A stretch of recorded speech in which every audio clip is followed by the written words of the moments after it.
hafizahullahu taala Syekh Muqbil Al-Yamani. Nah, maka hadis-hadis yang dihukumi di sini sudah jelaskan di sini, hadisnya sahih, ya, hadisnya hasan misalkan, hadisnya lemah, maka alhamdulillah ini sudah ditakrij oleh Syekh hafizahullahu taala. Kaum muslimin, kaum muslimat, a'azanillahu wa iyyakum.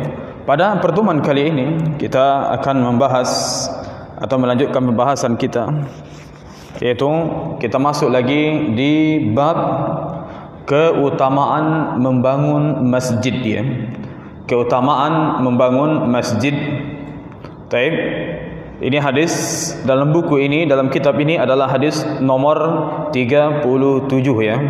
Hadis ke-37. Baik. Sebelumnya kaum muslimin, kaum muslimat, para ikhwah dan akhwat, a'azanillahu wa iyyakum. Siapa dari kita yang tidak kenal masjid? Dan kita berada di masjid, tempat yang sangat dimuliakan oleh Allah Subhanahu wa taala, tempat yang paling dicintai oleh Allah Subhanahu wa taala, tempat yang disucikan oleh Allah Subhanahu wa taala, sebagaimana ia adalah tempat yang diagungkan dan dimuliakan oleh Allah Subhanahu wa taala. Baik, kaum muslimin, kaum muslimat, rahimani wa rahimakumullah. Nabi SAW, ya, menyebutkan dalam, ya, sebuah sabda beliau, kata Nabi SAW, ahabbul biqa'i ilallahi al-masajid. Tempat yang paling dicintai oleh Allah Subhanahu wa taala adalah masjid-masjid, ya, atau masajiduha fi marahu, ya, hadis sahih riwayat imam kita Imam Muslim. Dalam hadis lain atau riwayat lain, ahabbul biladi ilallahi masajiduha. Tempat yang, ya, paling dicintai oleh Allah Subhanahu wa taala adalah masjid. Wa abghadul biladi ilallahi aswaquha. Dan tempat yang paling dibenci oleh Allah Subhanahu wa taala adalah yaitu pasar-pasar, ya, baik itu yang namanya pasar tradisional ataupun pasar modern. Kenapa? Berbeda, ya, syattani baina hadza wa dzaka. Jauh berbeda antara masjid dengan pasar. Pemisalan yang dimisalkan oleh Nabi sallallahu alaihi wasallam, masjid, rumah Allah Subhanahu wa taala, atau musalla, tempat yang dijadikan beribadah, ya, untuk umat Islam, tempat yang dipilih oleh Allah Subhanahu wa taala, tempat yang dicintai oleh Allah Subhanahu wa taala, tempat yang diturunkan padanya oleh Allah keberkahan, tempat yang diturunkan oleh Allah Subhanahu wa taala padanya rahmat, tempat yang diturunkan oleh Allah Subhanahu wa taala padanya ketenangan. Masjid, ya. Kalau kita ingin mencari ketenangan hati, pergilah ke masjid. Apalagi di majlis ilmu, apalagi, ya, mengikuti salat berjamaah, mengikuti salat berjamaah. Ya, selebihnya adalah tempat-tempat lebih rendah lagi daripada masjid. Mungkin seseorang mungkin pergi ke tempat lain selama tempat tersebut tidak melalaikan dia dari Allah Subhanahu wa taala. Boleh saja dalam syariat, di antara tempat yang dianjurkan untuk seseorang pergi untuk menghilangkan kegundahannya, yaitu alam ciptaan Allah Subhanahu wa taala. Tempat di mana mereka bisa memikirkan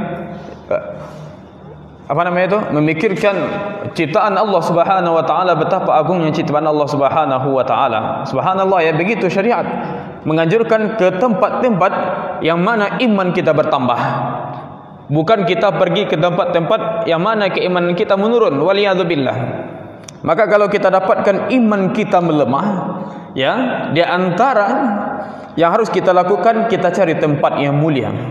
Dan tempat yang paling mulia di mana? Adalah masjid. Ya, hadir di masjid untuk salat 5 waktu kita. Ya, kami yakin orang yang rajin solat 5 waktu akan berkurang kesedihannya. Insyaallah taala. Nah, kalau masih kurang, hadir majelis ilmu. Ya, akan lebih sempurna lagi insyaallah taala. Ingin ditambahkan lagi oleh dia, maka coba dia ke alam semesta melihat keagungan ciptaan Allah Subhanahu wa taala, maka insyaallah taala akan hilang kegundahan, akan hilang kesedihan yang dihadapinya. Karena masjid adalah tempat yang paling dicintai oleh Allah Subhanahu wa taala, maka ia adalah tempat yang paling diagungkan oleh Allah Subhanahu wa taala dan paling dimuliakan oleh Allah Subhanahu wa taala. Dan tentu pastinya orang yang memasuki rumah Allah Subhanahu wa taala bukan orang sembarangan. Bukan orang sembarangan. Sehingga ya kaum muslimin, kaum muslimat yang dimuliakan Allah Subhanahu wa taala, orang-orang yang memasuki rumah Allah Subhanahu wa taala, siapakah mereka? Siapa mereka yang memasuki rumah Allah Subhanahu wa taala? Dalam surat Taubah ayat 18, "Innama ya'muru masajidallahi man amana billahi wal yaumil akhir." Nah, hanya yang memakmurkan masjid-masjid atau rumah-rumah Allah Subhanahu wa taala adalah orang yang beriman kepada Allah dan hari yang akhir. Ya. Orang yang beriman kepada Allah dan hari yang akhir, disaksikan oleh Allah Subhanahu wa taala keimanan dalam hati orang yang mau datang ke masjid. Karena kaum muslimin, kaum muslimat, tidak semua orang bisa ke masjid. Tidak semua. Kalau seandainya semua bisa ke masjid, semua hati bisa ke masjid, masjid akan penuh. Maka bersyukur, berbahagialah tanpa harus menyombongkan diri. Berbahagialah kita di antara yang dipilih oleh Allah Subhanahu wa taala meramaikan rumahnya.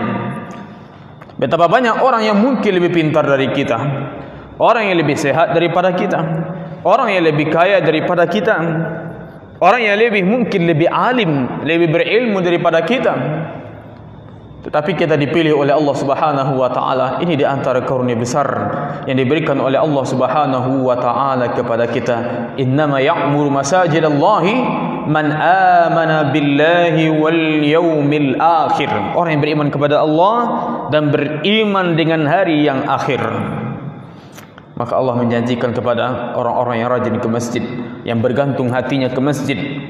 Hadis riwayat Imam Bukhari Muslim, 7 golongan, sab'ah la yudhilluhumullah yauma la dhilla illa dhilluh, atau sab'ah yudhilluhumullah ya la dhilla illa dhilluh. Ada 7 golongan yang akan mendapat perlindungan Allah nanti di akhirat kelak. Di hari tidak akan ada perlindungan kecuali perlindungannya. Siapa di antara mereka? Wa rajulun qalbuhu mu'allaqun bil masajid. Seseorang yang mana hatinya bergantung dengan masjid. Bergantung dengan masjid. Maksud bergantung dengan masjid apa? Ya, bukan satu masjid maksudnya, tetapi dia ya menjaga solat 5 waktunya paling utama itu dia pergi ke masjid. Ya, di samping dia ya meramaikan masjid untuk kegiatan-kegiatan positif lainnya. Ya, masya Allah ya. Kaum muslimin, kaum muslimat rahimani wa rahimakumullah. Dan masjid tempat paling bersih dari najis. Tempat paling bersih dari najis. Tahukah kita? Ya, di dalam Islam apa benda yang paling jelek, yang paling buruk? Apa dia? Najis. Ya. Dan najis di antara kotoran yang paling sulit dibersihkan. Maka dia memiliki hukum khusus di dalam Islam. Maka di bab taharah itu ada hukum an-najasah. Ya, ada kita bahas fikih? Ada bahas fikih. Harus itu. Fikih silakan dibahas. Fikih muyassar, subhanallah. Fikih muyassar. Tolong dibahas kitab fikih muyassar. Ini fikih dasar. Ya, ini bab taharah wajib kita ketahui. Apalagi masalah najis harus diperhatikan oleh muslim. Kesucian 3 hal. sebelum dia beribadah, kalau tidak berbahaya. Yang pertama adalah kesucian apa? Dari najis, kesucian tubuhnya. Yang kedua kesucian apa? Kesucian pakaiannya. Yang ketiga kesucian apa? Kesucian tempat ibadahnya. Maka masjid adalah tempat paling suci daripada najis, baik najis hissi, zahir, ya, seperti kotoran atau apa namanya, ya, begitu juga najis maknawi, orang-orang musyrik. Orang-orang musyrik. Orang musyrik apa disebutkan oleh Allah Subhanahu wa taala? Najis. Hinanya makhluk ini di sisi Allah Subhanahu wa taala, waliyadzubillah. Semoga Allah kokohkan kita dalam tauhid. Tadi malam kita bahas di Masjid Zaid, ya, keagungan tauhid dan bahayanya kesyirikan. Ya, Allah hinakan sehina-hinanya makhluk paling hina, ya, bukan orang miskin paling hina. Siapa makhluk paling hina di sisi Allah Subhanahu wa taala? Orang musyrik. Bahkan di Al-Quran diabadikan dalam Al-Quran apa? Najis. Dalam Islam tidak ada lagi, ya, pemisalan, ya, penjelekan sesuatu seperti najis ini. Tidak ada lagi. Sejelek-jeleknya kotoran adalah najis. Dan masjid suci dari itu. Ya, suci daripada itu. Masjid tempat kita mengagungkan nama-nama Allah Subhanahu wa taala. Nah, dan di masjid kita tidak menyerukan, tidak menyembah selain Allah Subhanahu wa taala. Maka diharamkan dibangun masjid di atas kuburan, dan dilarang kita salat, ya, di masjid yang padanya ada kuburan. Ulama di sini ada perbedaan pendapat, ya, batasan-batasan di mana posisi daripada kuburan tersebut. Ya, ada hadis mengatakan la tusalli ila al-qubur, atau kama qala sallallahu alaihi wasallam. Janganlah kalian salat menghadap ke kuburan. Ya, dan bahkan Nabi sallallahu alaihi wasallam melaknat orang yang menjadikan kuburan sebagai masjid. Kalau di kita masih belum apa-apa, ya. Kalau di Arab sana, contohnya di Mesir itu kita sudah pengalaman beberapa masjid, ya. Itu masjid tersebut contoh yang dibangun dalam ini adalah kuburan. Jadi mereka setelah mereka sholat, mereka akan pergi sana, katanya ziarah. Ya, bangunan di dalam masjid, kuburan di dalam masjid. Ini di antara bentuk-bentuk waliyadzubillah. Ya, tergantung niat mereka. Tetapi apa? Perbuatan mereka salah paling kurangnya jatuh kepada perbuatan bid'ah yang menyesatkan, dan terbesarnya adalah kesyirikan. Di rumah Allah tidak boleh diseru selain Allah Subhanahu wa taala dalam surah Jin ayat 18. Wa annal masajida lillahi fala tad'u ma'allahi ahadan. Dan sesungguhnya masjid-masjid adalah kepunyaan Allah. Masjid-masjid adalah kepunyaan Allah Subhanahu wa taala. Maka janganlah kamu menyembah seseorang pun di dalamnya di samping menyembah Allah Subhanahu wa taala. Hanya Allah semata yang kamu sembah di dalam masjid. Ya, maka kita harus bersihkan masjid kita dari segala bentuk bau-bau kesyirikan. Sebagaimana kita juga harus bersihkan masjid-masjid kita dari segala bentuk yang namanya perbuatan-perbuatan yang tidak ada sumbernya dari syariat. Kaum muslimin, kaum muslimat rahimani wa rahimakumullah. Lalu Allah Subhanahu wa taala mengancam orang-orang yang melarang, ya, muslimin salat di masjid dengan berbagai cara. Ada orang melarang orang ke masjid, ada kan? Berbagai cara. Allahu a'lam.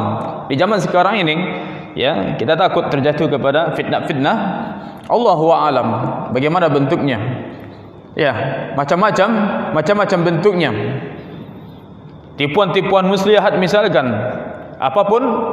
Berbagai macam bentuknya. Kita tidak katakan ini, ya, tapi kita ada pengalaman berapa kali, ya.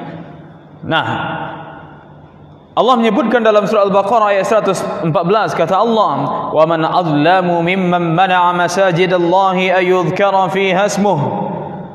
Dan siapakah yang lebih zalim daripada orang yang menghalang-halangi menyebut nama Allah dalam masjid-masjidnya, melarang manusia ya meramaikan rumah Allah Subhanahu wa taala. Banyak kejadian ini.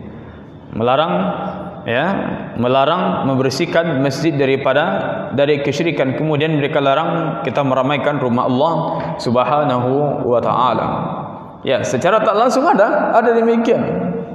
Nah, kaum muslimin, kaum muslimat rahimani wa rahimakumullah. Ya, begitu ya. Kalau kita berbicara lagi tentang masjid ya, pembahasan yang sangat luas sekali, pembahasan yang sangat banyak, ada hukum-hukum seputar masjid yang dibahas oleh para ulama kita. Mungkin juga ada adab ya, adab tentang masjid ini. Kita kalau salah ada bahas tentang adab ini ya, tapi nak tahu apakah ada direkam atau tidak ya. Nah, itu bahas kita kalau salah ada di pengajian ini ya, ada kajian kita di Istiqlal di Labuh Baru ya, itu membahas tentang adab masjid itu sampai ya lebih daripada kita kumpulkan sampai 40 adab ya, 40 adab. Kalau tidak salah kita pernah bahas di Pangkalan Kurinci ya. Adab masjid, adab di rumah Allah Subhanahu wa taala sangat banyak sekali yang mesti kita perhatikan. Yang mana ya kita tidak menemukan adab-adab sebanyak ini di tempat lain selain di masjid. Saking mulianya tempat ini dan dimuliakan oleh Allah Subhanahu wa taala. Baik, kaum muslimin kaum muslimat rahimani wa rahimakumullah. Naam. Dan kita mengingatkan kaum muslimin kaum muslimat yang dimuliakan Allah Subhanahu wa taala agar jangan kita yaitu mengagungkan ya walaupun masjid ya, agar jangan kita mengagungkan masjid-masjid yang lain, karena ini ibadah ya, tidak boleh berlebihan. Jangan kita katakan ini pahalanya begini, jangan kita katakan demikian. Maka tidak boleh mengkhususkan masjid manapun kecuali dengan dalil. Ya, dalam hadis riwayat Imam Bukhari dan Imam Muslim, kata Nabi sallallahu alaihi wasallam dari Abu Hurairah, la tushaddur rihal illa ila thalathati masajid. Jangan bersengaja melakukan perjalanan ya dalam rangka dan ibadah atau tujuan safar ya kepada suatu tempat kecuali kepada 3 masjid. Yang pertama apa? Masjidi hadza, masjidku, kata Nabi SAW. Maka ke masjid Nabi SAW disebut dengan ziarah disebut sebagai ziarah. Kemudian wa masjidil haram, ya, Masjidil Haram, tempat kita melakukan apa? Ibadah umrah dan ibadah haji. Wa Masjidil Aqsa, dan Masjidil Aqsa. Ini 3 masjid saja. Maka ke tempat-tempat lain kita tidak boleh melakukan perjalanan yang susah, perjalanan yang panjang, bersusah payah melakukan perjalanan, melainkan hanya kepada 3 tempat ini saja. Ya, melainkan hanya pada 3 tempat ini saja.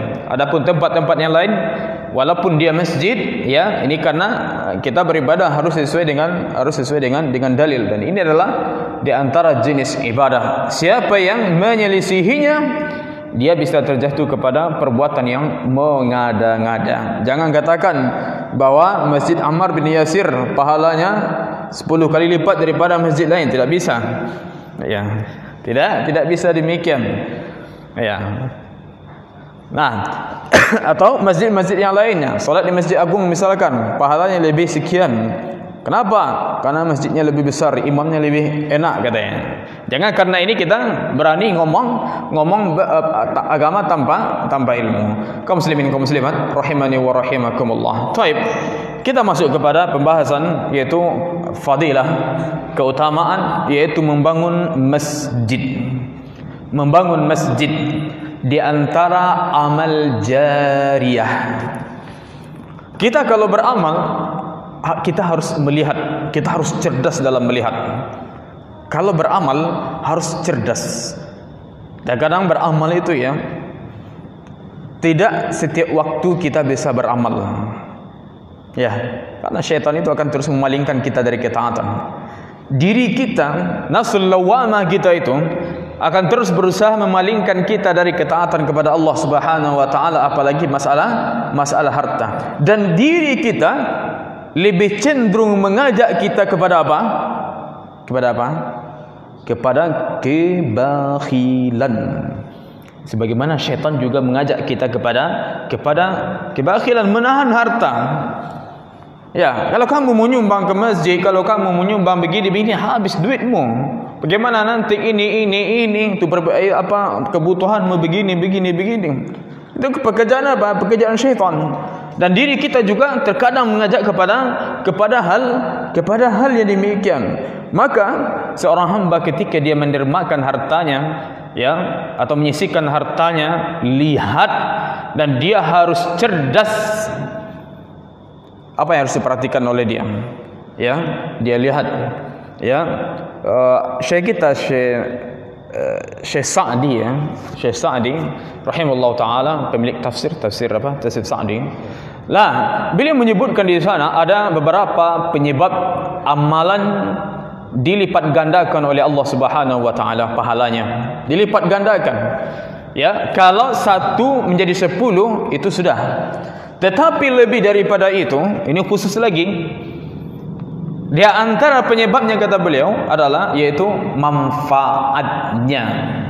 Maka di antara bentuk cara kita beramal, kecerdasan kita cara beramal, terutama dalam masalah harta, terutama ya, adalah apa? Melihat manfaat harta tersebut. Nah, di antara bentuknya adalah yaitu sedekah jariyah. Sedekah jariyah termasuk di sana yaitu membangun masjid karena Allah Subhanahu wa taala. Ini masjid kita ini, masya-Allah. Kami mendengar, ya, ini masjid, setiap masjid yang dibangun oleh Yayasan Risalah itu hanya khusus 1 orang. Orang Arab sana 1 orang khusus. Termasuk juga ya sumur yang mereka galikan untuk muslimin, 1 orang untuk 1 sumur, 1 masjid untuk satu orang. Berapa pahala yang telah didapatkannya? Subhanallah, ya, luar biasa sekali. Tapi jangan sedih ya, nanti akan ada lagi kemudahan-kemudahan lain dalam membangun masjid ini. Dalam hadis sahih riwayat Imam Bukhari, ini dari Utsman bin Affan.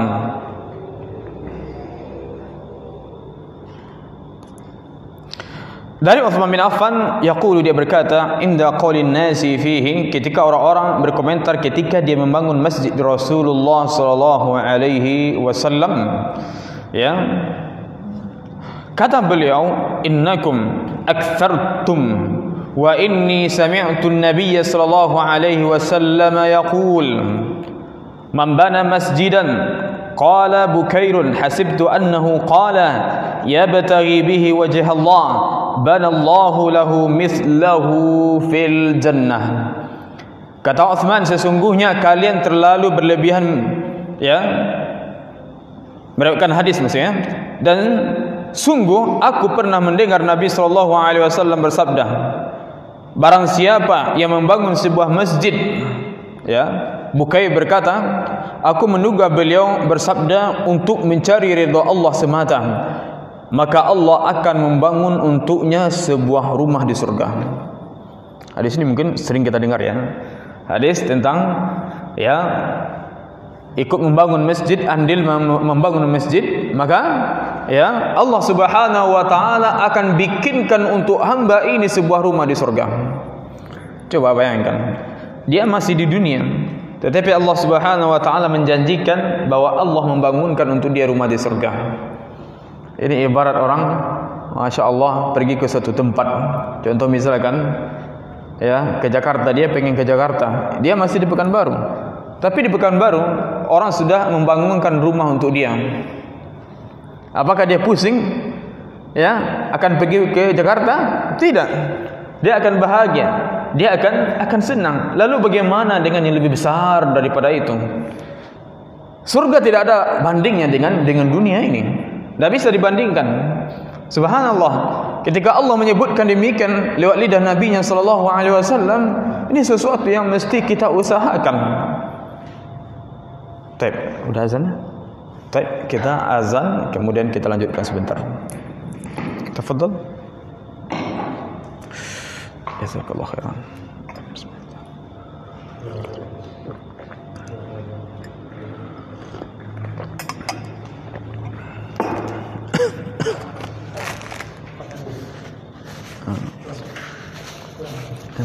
Temani Ustaz.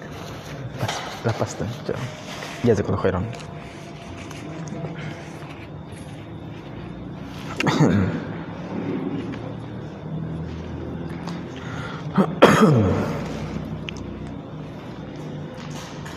Allahu Akbar, Allahu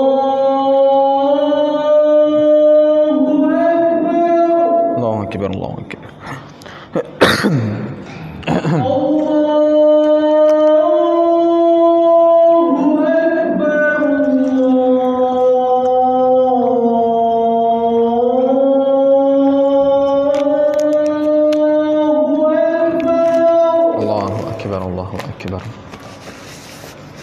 أشهد أن لا إله إلا الله. أشهد أن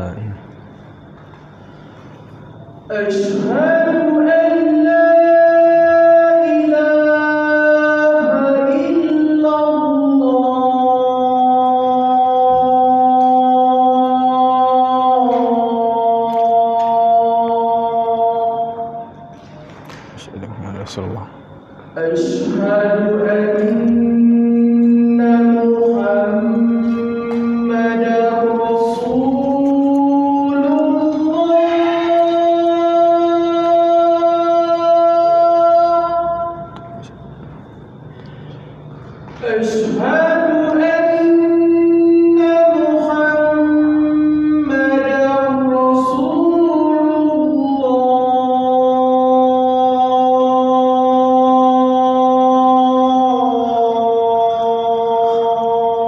أشهد أن حي على الصلاة.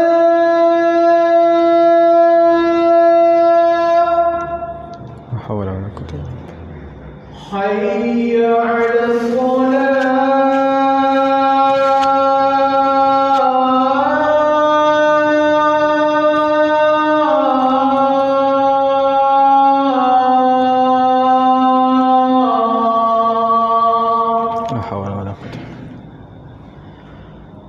حي على الفلاح.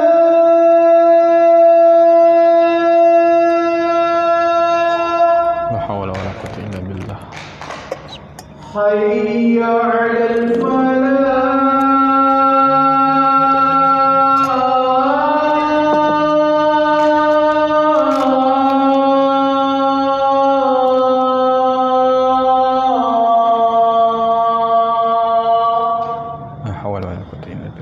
الله أكبر،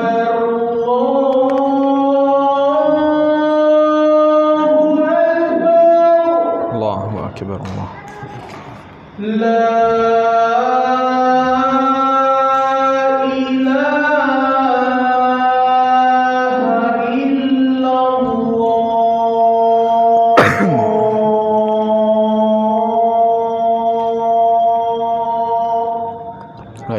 اللهم رب هذه الدعوة اللهم قوم محمد الذي وعد. Alhamdulillah, wassalatu ala rasulillah sallallahu alaihi wasallam. Ba'du, kita lanjutkan. Kita jam berapa? Gimana? 8 kurang. Semoga kuat insyaallah ya. Baik. Kita lanjutkan. Kita masuk kepada hadis berikutnya, hadis nomor 38. Hadis Ibnu Majah, hadis sahih ya. Dari Umar bin Khattab radhiyallahu ta'ala anhu, dia berkata, sami'tu Rasulullah sallallahu alaihi wasallam yaqul, aku mendengar Rasulullah sallallahu alaihi wasallam bersabda, man bana masjidan, siapa yang membangun masjid, yuzkaru fihi ismullah, di masjid tersebut disebut nama Allah Subhanahu wa taala. Alhamdulillah tidak ada masjid ya melainkan di situ diagungkan dan ditinggikan nama-nama Allah Subhanahu wa taala. Nah, banallahu lahu baitan fil jannah, maka Allah akan bikinkan untuk dia sebuah rumah di surga. Ya, ini redaksi lain ya. Ini semakin menguatkan. Padahal riwayatnya lebih banyak lagi daripada ini ya. Dan dalam hadis lain, subhanallah, ini hadis juga bisa memberikan apa? Motivasi bagi kita semuanya. Bahwa membangun masjid itu tidak selalu maknanya apa? Membangun dia seorang dengan harta dia saja. Tidak. Ya. Makanya ada di istilahnya kita apa swadaya namanya.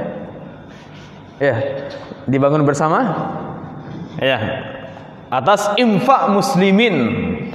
Maka semuanya ikut serta mendapatkan pahala ini. Dalam hadis riwayat Ibnu Majah pula, hadis nomor 39 di sini dalam pembahasan buku hadis sahih.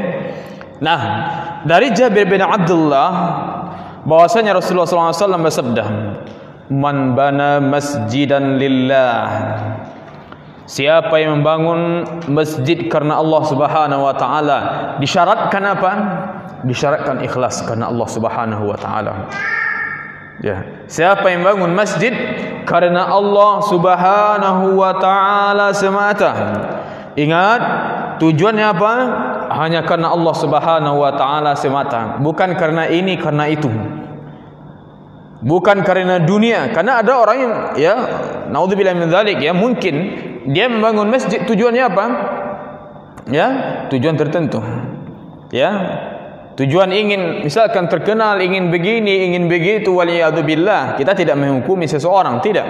Maka lakukanlah amalanmu, perbuatanmu, karena perbuatan agama, ibadah yang kamu lakukan harus karena Allah Subhanahu wa taala. Sebab kalau kamu lakukan bukan karena Allah, kamu terjatuh kepada kesyirikan, waliyadzubillah. Ya. Baik. Siapa yang membangun masjid karena Allah, kamafhasi qatatin atau asghara, banallahu lahu baitan fil jannah. Siapa yang membangun masjid karena Allah Subhanahu wa taala. Baik. Nah, sebesar apa? Sebesar sarang burung. Sebesar sarang burung. Maksudnya dia ikut serta, bukan dia bangun itu, tidak. Mana mungkin kecil seperti itu. Sejenis merpati kata beliau sebutkan, atau lebih kecil daripada itu, maka Allah akan membangun untuknya sebuah rumah di dalam surga. Subhanallah. Ya, itu yang dipanggil-panggil terus oleh pengurus di pengajian-pengajian di hari-hari Jumat. Wahai kaum muslimin, ayo ya berlomba-lomba untuk membangun rumah di surga. Ya, coba pengurus bilang sekali seperti itu. Ayo berlomba-lomba membangun rumah di masjid, di surga. Ini akan mungkin lebih menarik ya. Ayo kita berlomba-lomba membangun rumah di surga. Masya Allah, ini luar biasa, motivasi yang luar biasa, mengajak umat manusia, umat Islam ya, mendonasikan harta mereka di jalan Allah Subhanahu wa taala. Karena harta ya yang akan menjadi milik kita bukan yang kita simpan. Ya, jangan mengira kita simpan harta banyak-banyak. Kan banyak orang seperti itu. Disimpannya harta banyak-banyak. Ya, dari umur sekian ya, mati-matian mencari harta sampai umur 40, 50, 60. Setelah itu mati dia. Hartanya diambil oleh orang lain. Nah, maka apa? Kita harus cerdas mempergunakan harta kita agar dia berkekalan sampai di akhirat. Dengan cara apa? Ya, dengan cara amal jariyah kita. Nah, hadis ini memberikan motivasi kepada semua muslimin. Ustaz, saya tidak bisa bangun satu masjid seperti di Ammar bin Yasir. Kata Ustaz tadi, satu orang yang membangunnya. Atau Abu Darda, itu semuanya. Ya, bangunan yang harganya Masya Allah sampai sekitar 50 miliar itu. hanya dibangun oleh satu orang. Saya tidak bisa melakukannya. Begitu Allah Subhanahu wa taala cinta kepada kita umat Muhammad sallallahu alaihi wasallam. Allah beri kesempatan. Allah tidak melihat jumlah, tetapi Allah melihat kepada apa? Melihat kepada hati kita. Maka innallaha la yanzuru ila suwarikum wala ila ajsamikum, kama qala sallallahu alaihi wasallam.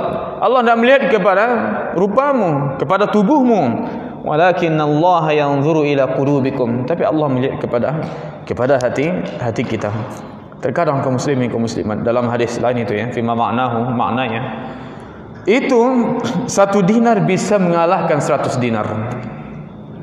Ya, 1 dinar bisa mengalahkan satu dinar.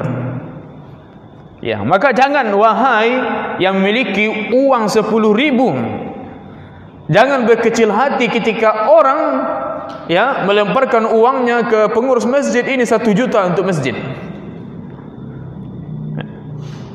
Masya Allah, kadang nyuruk-nyuruk dulu ya. Inilah katanya kan 1.000 ni nampak malu kita, saya apa katanya kan. Apalagi ni masjidnya ada CCTV itu kan. Itu sudah sampai di rumah pun hatinya berkata-kata, aduh nampaklah 1.000 perak tu berbahaya tu. Sudah dermakan harta kita. Maka itulah gunanya dalam Islam itu mengasah keikhlasan kita. Ya, 1 dinar bisa mengalahkan 100 dinar, dan lebih tinggi daripada itu bisa dikalahkan. Subhanallah, kaum muslimin kaum muslimat rahimani rahimakumullah. Coba bayangkan ya, itu sebesar sarang burung. Kalau kita sebut 1 buah batu bata, 1 buah batu bata, kalau kurang 1 bata bisa bagus enggak bangunan itu? Tidak bagus. Ya, itulah perumpamaannya. Ya, kadang kita merasa tidak bernilai amalan kita. Tapi coba kita kalkulasikan. Ini masjid semua ini, semua baru nampak batu batanya. Coba ada batu bata 1 copot. Ya. 1 orang tidak mau ya mendonasikan hartanya untuk 1 bata. Masya Allah. Apakah masjid cantik? Sulit, jelek ya jadinya. Ya, itulah pemisalannya. Kita mendekatkan pemisalan dan pemahaman bahwasanya 1 bata. Berapa kita sanggup, kita berusaha, kita berupaya untuk berlomba-lomba mendapatkan kebaikan ini. Maka banallahu baitan fil jannah, Allah bangunkan untuk dia sebuah rumah di surga. Masya Allah, sebuah rumah di surga. Berarti tadi juga ya, hadis pertama, hadis kedua juga demikian, hadis ketiga lebih dikhususkan lagi, yaitu apa? Ya, dengan hanya sebesar sarang burung kecil, ya, kecil dia, Allah janjikan sebuah rumah di surga. Maka di sini tentunya kaum muslimin kaum muslimat, Allah Subhanahu wa taala tidak akan melalaikan pahala, mengabaikan pahala orang-orang yang berbuat baik kepadanya. Tentu semakin besar, semakin banyak dia beramal, maka semakin besar balasan dari Allah Subhanahu wa taala. Apalagi ditambah dengan apa? Dengan keikhlasannya. Maka jangan pernah remehkan amalan sekecil apapun. La tahqiranna, kata Nabi SAW, minal ma'rufi syai'an. Jangan remehkan kebaikan sekecil apapun. Ujung hadisnya, walau antalqa akhaka biwajhin tariq, walau kamu berjumpa dengan saudaramu dengan apa? Ya, dengan wajah yang berseri-seri. Maka sudah dermakan harta kita di jalan Allah Subhanahu wa taala di masjid. Ya, di masjid itu sampai akhir zaman dia selalu membutuhkan apa?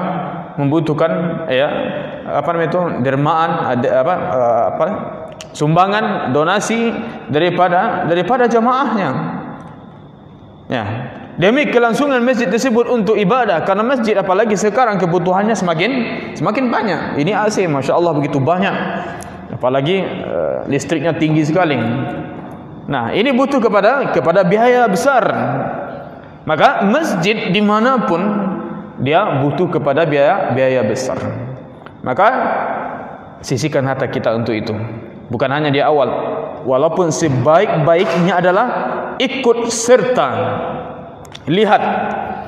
Lihat kalau ingin mendapatkan keutamaan ini, cari tahu di Pekanbaru yang mana yang masjid-masjid sunnah sekarang sedang ada pembangunan. Nah, setelah pergi temui pengurusnya, ada uang 1 juta ini untuk pembangunan, atau ragu misalkan, macam-macam lah sekarang orang ini kan, macam-macam prasangka-prasangka yang tidak bagus. Maka apa, kalau ada prasangka, sudah belikan semen 10 sak. Semen 10 sak, sudah ikut apa? Andil dalam membangun rumah Allah Subhanahu wa taala. Ini subhanallah, kemarin kita lihat itu Masjid Roja, Masjid Berkah Masjid Berkah. Itu sekarang membutuhkan apa? Masih membutuhkan donasi. Nah, itu Ustadz Abdul Twasikal itu sedang gencar-gencar membangun masjid. Masih membutuhkan dana, kirimkan ke sana. Kirimkan. Sekarang zaman subhanallah super canggih. Mudah sekali. Buka HP kita sudah transfer 100.000. Itu kalau lewat HP, lewat rekening kita di HP kita, mobile banking Mobile banking itu tidak terasa. Bahkan 10 juta pun kita keluarkan, uang kita tidak terasa. Tidak terasa. Itu kesempatan itu. Tapi kalau dalam saku kita keluarkan, karena kita hitung dia. Nah, itu berat itu. Berat kita mengeluarkannya. Tetapi kalau ini yakin, tidak percaya, cobalah kirim ke rekening kami. Masya Allah, kaum muslimin dan kaum muslimat yang dimuliakan Allah Subhanahu wa taala. Tentunya misalkan Masjid Ammar bin Yasir, sudah berapa rekeningnya, sudah transfer aja langsung. Nah, atau kita di Paus punya musola Al-Azam di Paus itu musola atau rumah mengaji tempat kita kajian. Alhamdulillah sudah 2 Sabtu kita mulai musola kecil itu dekat futsal itu. Nah, itu sekarang masih membutuhkan dana untuk pembangunan ruang akhwat Silakan bagi ikhwan yang ingin mendermakan, nanti silakan ke sana. Lewat kami juga nanti juga bisa. Bukan promosi tapi memang membutuhkan uluran bantuan-bantuan dari muslimin dan muslimat di sana. Atau ingin langsung ke sana, silakan nanti datang ke sana. Jangan dilihat hal-hal yang lain.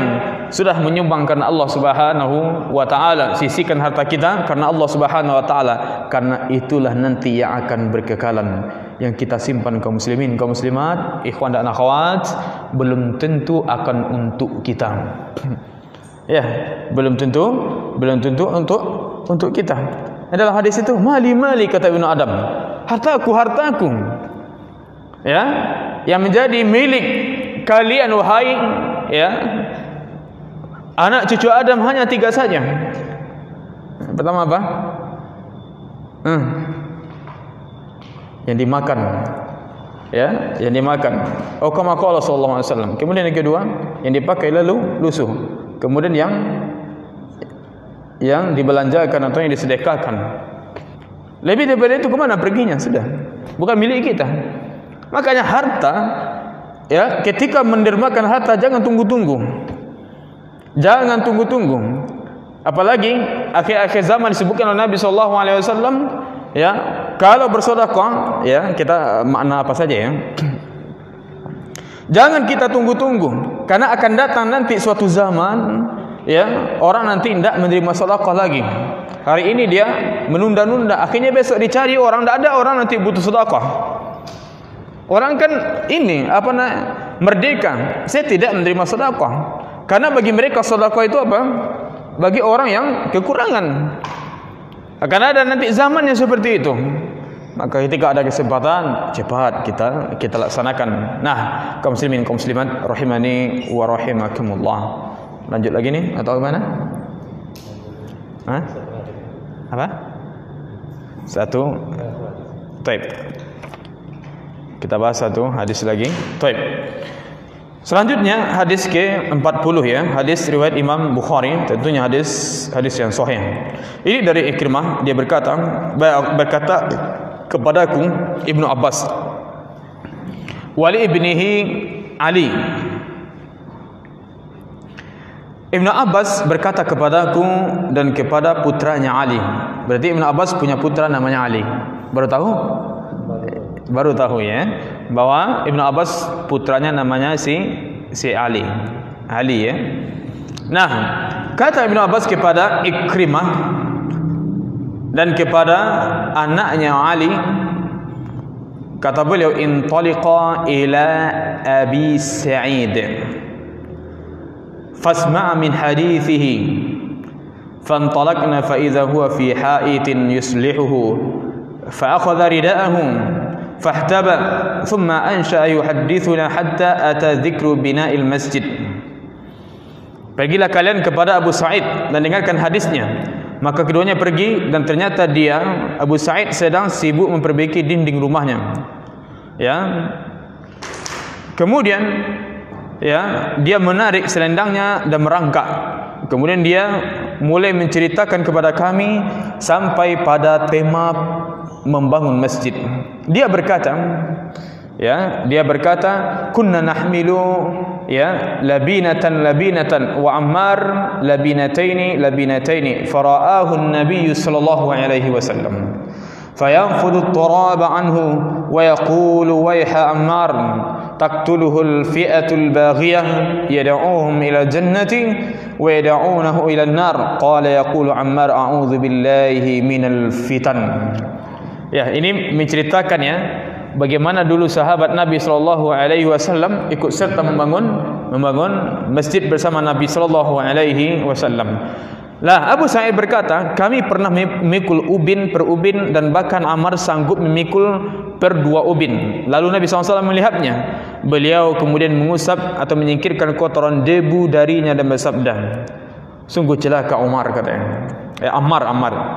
Sungguh celaka Ammar. Dia dibunuh oleh kelompok orang-orang yang durhaka, yang diajaknya masuk surga, tapi mereka malah mengajaknya masuk neraka. Abu Sa'id berkata, Ammar berkata, aku berlindung kepada Allah Subhanahu wa taala dari berbagai fitnah. Nampaknya hadis inilah juga berbicara tentang fitnah ya, al-fitan, kitabu al-fitan. Itu dalam kitab hadis ada namanya kitabu al-fitan. Nah, inti hadis ini apa? Menceritakan bahwa mereka ikut ya membantu Nabi sallallahu alaihi wasallam membangun masjid. InsyaAllah pada pertemuan yang akan datang kita akan tambahkan lagi faedah yang lain tentang hadis ini, karena ada sedikit mungkin yang harus ditambahkan tentang hadis ini. Baik, kaum muslimin kaum muslimat, itu saja yang bisa kita sampaikan pada pertemuan kali ini. Semoga ada manfaat dan faedahnya ya bagi kita semuanya. Kita mohon kepada Allah Subhanahu wa taala agar bisa kita mengamalkan segala apa yang telah kita pelajari. Apa yang kita sampaikan adalah dari Allah, adalah dari Nabi-Nya sallallahu alaihi wasallam. Kita hanya menjelaskan hadis-hadis Nabi sallallahu alaihi wasallam, menyampaikan kepada kita semuanya ya.